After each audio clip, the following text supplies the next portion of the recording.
政府为1991年开始有限制乌石花，过去伫咧台南白河乌石花的业者，自迄时开始就渐渐稀微。即阵有在地文化团体为着保留历史，就办论坛、展览，阁有布袋戏团演石花产业的故事，小解在地的产业历史。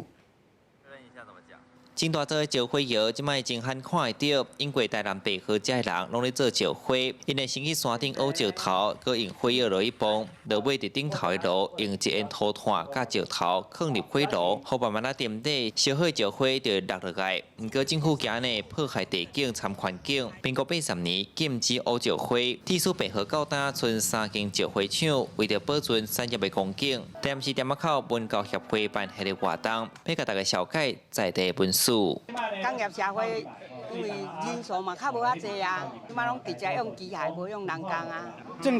工才是火药迄个才是迄个嘣就出声。石灰的年代在。 我们的生活上，让街坊邻居再慢慢去一起再去谈起，然后甚至是往下一代的教育去扎根。在日本时代，台湾大量出口甘蔗糖，其中白河浸头山地下石灰矿是重要的制造原料。在政府禁止挖石灰矿了后，石灰产业就变甲稀微。 店仔口文教协会指出，工厂因着开始转型，改用对国外进口的青石灰粉，再个用工厂内机械落去用，替产业找新的出路。焚化炉燃烧之后有产生硫嘛，要靠石灰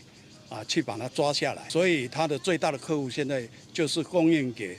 全省的焚化炉。浸头山石灰矿到达100栋，在地文史团体伫这2个月假日办石灰产业论坛、相片特展、甲布袋戏巡演活动。店仔口文教协会嘛讲，按说要多元发展，因望加做民众认捌产业文化的好所在。记者李成武台南采访报道。